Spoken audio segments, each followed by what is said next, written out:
Hello students, our today's topic is linear equations in one variable, class 8. And today's question, a grandfather is 10 times older than his granddaughter.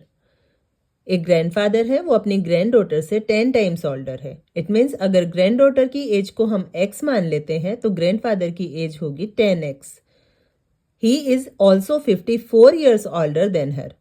और साथ ही grandfather अपनी daughter से 54 years बड़े हैं. It means अगर हम grand daughter की as को x मानते हैं तो इस स्टेटमेंट के अकॉर्डिंग ग्रैंडफादर की एज हो जाएगी x plus 54. Find there present ages. तो हमें ग्रैंडफादर की और ग्रैंड डॉटर की दोनों की प्रेजेंट एज फाइंड आउट करनी है. सबसे पहले हम ग्रैंड डॉटर की एज को x मान लेंगे. अब फर्स्ट स्टेटमेंट के अकॉर्डिंग अगर ग्रैंड डॉटर की एज x है तो ग्रैंडफादर की एज हो जाएगी 10x क्योंकि वो ग्रैंड डॉटर से 10 टाइम्स ओल्डर है.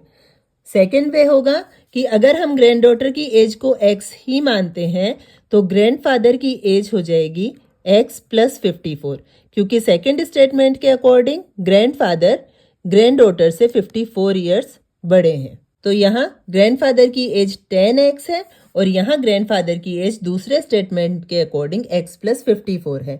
लेकिन क्योंकि ग्रैंडफादर और ग्रैंड डॉटर सेम है इट मीन्स दोनों स्टेटमेंट के अकॉर्डिंग ग्रैंडफादर की जो भी एज है ये दोनों भी इक्वल ही होगी.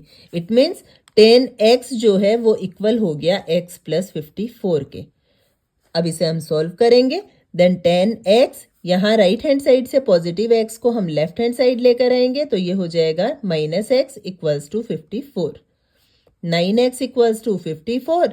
Then x equals to 54 divide by 9. यहाँ 9 मल्टीप्लाई में है, साइड चेंज करने पर ये डिवीजन फॉर्म में आ जाएगा.